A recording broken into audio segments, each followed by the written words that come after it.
Hello guys, welcome in Masoom Learning Academy channel. Today we are going to discuss new topic. Topic name is Principle of Management प्रबंध के सिद्धांत class 12 business study subject chapter number second.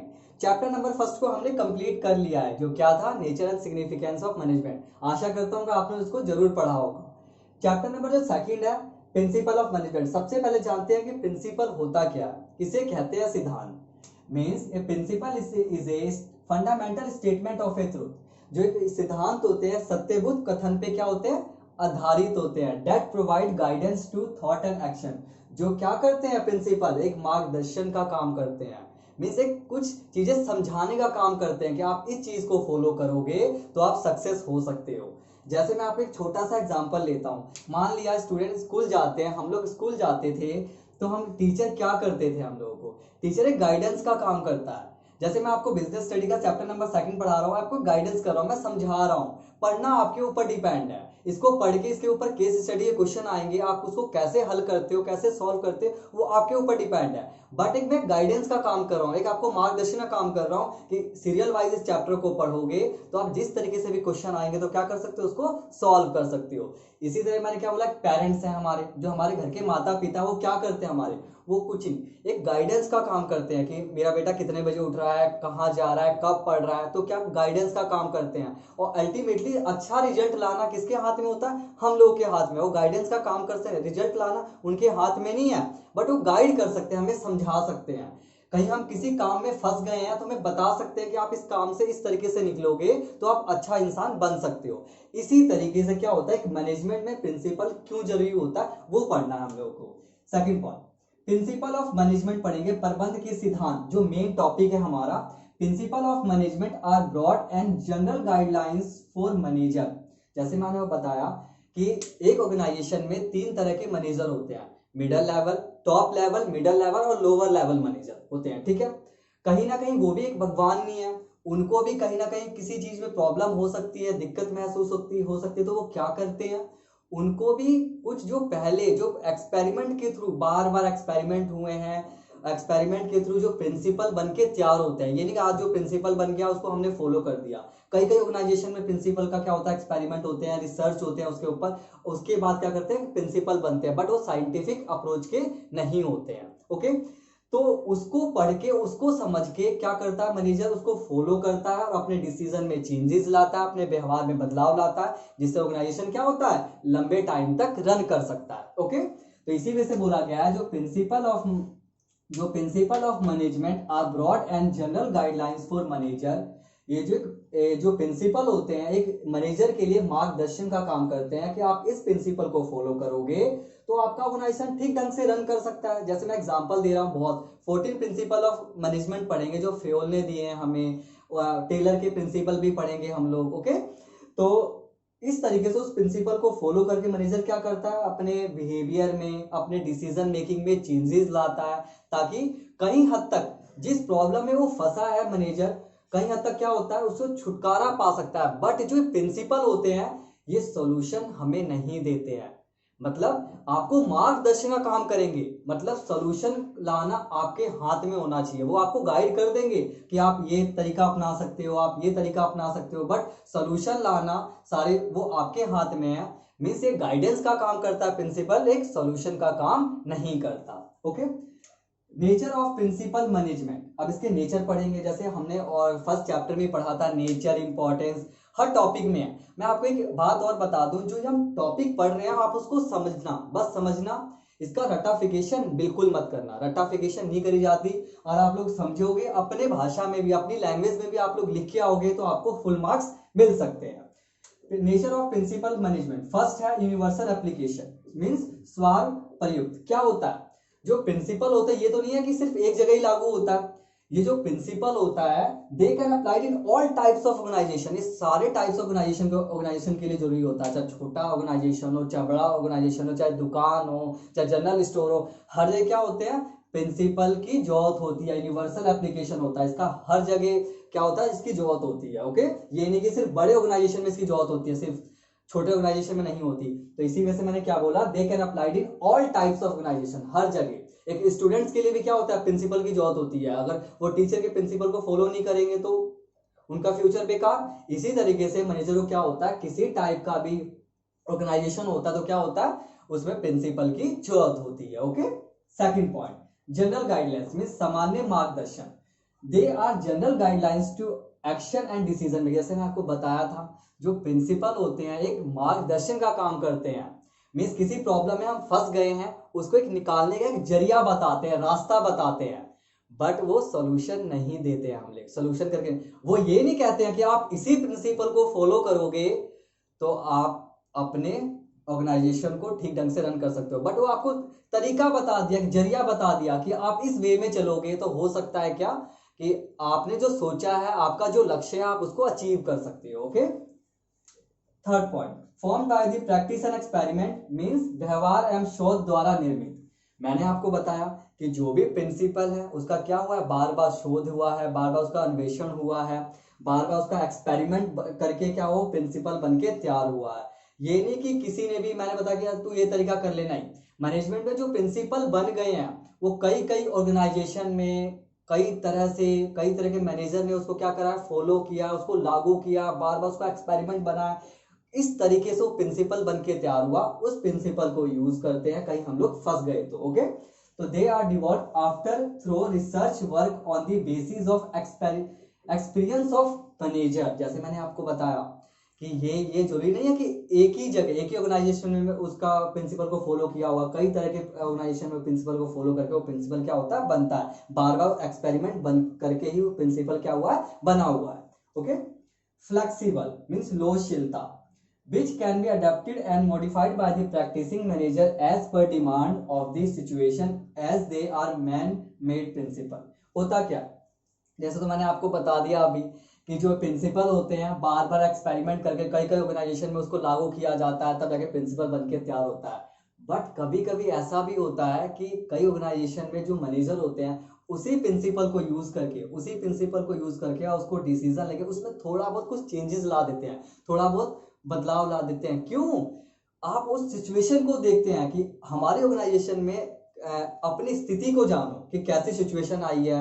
जैसे मान लीजिए किसी चीज का production बढ़ाना है हमें, ठीक है, तो प्रोडक्शन को हम किस तरीके से बढ़ा सकते हैं, क्या क्या उसमें चेंजेस कर सकते हैं। तो प्रिंसिपल वही रहा मगर उसमें थोड़ा बहुत चेंजेस कर दिया अपने आप, तो क्या होता है, इसी वजह से कहा गया जो प्रिंसिपल होते हैं वो क्या होते हैं, फ्लेक्सिबल हो सकते हैं। ठीक है, कोई भी मैनेजर अपनी इच्छा से उसमें कुछ बदलाव कर सकता है, कुछ चेंजेस कर सकता है। ओके, मेनली बिहेवियर मुख्यतः व्यवहारिक, since the principle aim at the influencing complex human behaviour. जैसे मैंने आपको बताया कि ऑर्गेनाइजेशन में सबऑर्डिनेट्स भी होते हैं टॉप लेवल के, जैसे टॉप सीईओ हो गए, सीएफओ हो गए, ये लोग होते हैं। ठीक है, आप ये बताओ कि उन दोनों के डिसीजन में जो प्रिंसिपल होता है दोनों के नेचर में, दोनों के बिहेवियर में क्या करता है, बदलाव लाता है। अगर टॉप लेवल के जो टॉप लेवल के ऑर्गेनाइजेशन में जैसे सीएफओ हो गए, ये मैनेजर वगैरह लोग हो गए, वो ये सोचे कि अरे हम तो टॉप लेवल ऑर्गेनाइजेशन के बंदे हैं, जो सबऑर्डिनेट है, जो वर्कर है, वो तो कुछ भी नहीं है।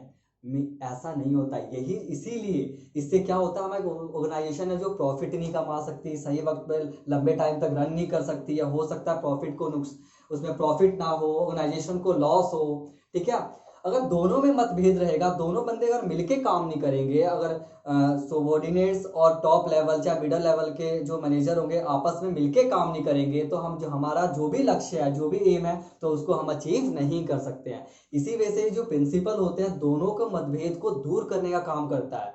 मीन्स क्योंकि मान लिया कभी दो बंदों में लड़ाई हो रही है, जैसे मैनेजर और क्या नाम है जो सबऑर्डिनेट के वर्कर के बीच में लड़ाई हो रही है, तो वहां एक मतलब समझ नहीं आता क्या ऐसा करे कि ताकि दोनों के बीच का रिश्ता ठीक हो जाए, ताकि जो हमने सोचा है, जो हमने चाहा है, जो हमें मिल जाए, वो कैसे हो सकता है। इसी वजह से कहते हैं कि जो प्रिंसिपल होते हैं वो हमें एक जरिया बताते हैं, एक रास्ता बताते हैं कि हम इस चीज को फॉलो करेंगे तो जो हमें प्रॉब्लम आ रही है तो उसको हम दूर कर सकते हैं। ओके, चलिए लास्ट है कोज एंड इफेक्ट रिलेशनशिप, कारण एंड परिणाम का संबंध।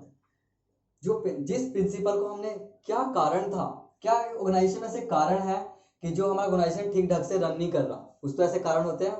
तो क्या करते हैं, जो प्रिंसिपल होते हैं कारण और परिणाम दोनों बताते हैं कि हम इस प्रिंसिपल को फॉलो करेंगे तो हमारा रिजल्ट ये हो सकता है। ओके तो जो मैंने आपको आज क्या बताया, nature of principle of management, जो मैंने आपको बताया जो प्रिंसिपल होते हैं जो गाइडेंस का काम करते हैं, रिजल्ट लाना अपने हाथ में होता है, वो रिजल्ट सॉल्यूशन नहीं बता देते हैं, सिर्फ गाइडेंस करना, सॉल्यूशन लाना अपने हाथ में होता है। ठीक है, इसके बाद हम लोग क्या पढ़ने वाले हैं, importance of principle of management. Okay चलिए, नेचर पढ़ने के बाद हमें क्या पढ़ना है, significance of principle of management, means प्रबंध के सिद्धांत का महत्व पढ़ना, मींस सिग्निफिकेंस, इंपॉर्टेंस हम जानेंगे किसका, प्रिंसिपल ऑफ मैनेजमेंट का। इसका फर्स्ट पॉइंट लेते हैं जो क्या है, providing manager with the useful insight into reality, means क्या, प्रबंधकों को वास्तविकता का उपयोग सूक्ष्म ज्ञान प्रदान करना। जैसे मैंने आपको बताया है, जो प्रिंसिपल क्या करते हैं, मैनेजर को गाइड करने का काम करते हैं कि किसी भी आप किसी प्रॉब्लम में फंस गए तो आपको कौन सा ऐसे डिसीजन लेना है ताकि आप उस प्रॉब्लम से निकल सको। ओके चलिए देखते हैं, management principle guide manager to take right decision at right time, means जो मैनेजमेंट के जो प्रिंसिपल होते हैं वो क्या करते हैं, गाइड का काम करते हैं मैनेजर को कि आपको किस समय क्या करना है, राइट डिसीजन लेना है सही समय पे, बाय इंप्रूविंग अपने नॉलेज का, अपने विवेक का इस्तेमाल करके, अपनी योग्यता और understanding of various managerial situation.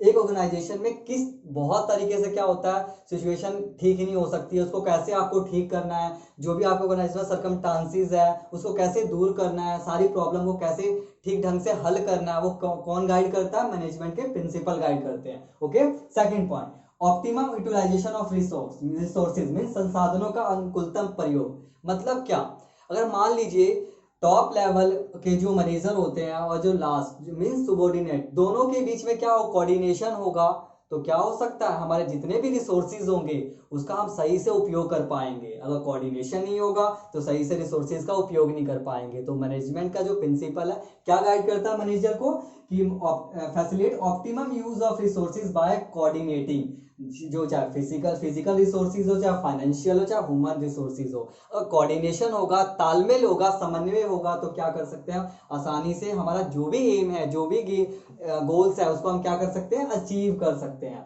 Okay point, meeting the changing environment requirement, परिवर्तनशील वातावरण की आवश्यकताओं को संतुष्ट करना। इसका मतलब क्या, जैसे आप जानते हैं कि जो भी हम आगे पढ़ने वाले हैं 14 प्रिंसिपल ऑफ फ्योल के बारे में पढ़ेंगे, जो 14 प्रिंसिपल है और उसको हमने फॉलो किया, उसने उस प्रिंसिपल हमें गाइड करने का काम किया।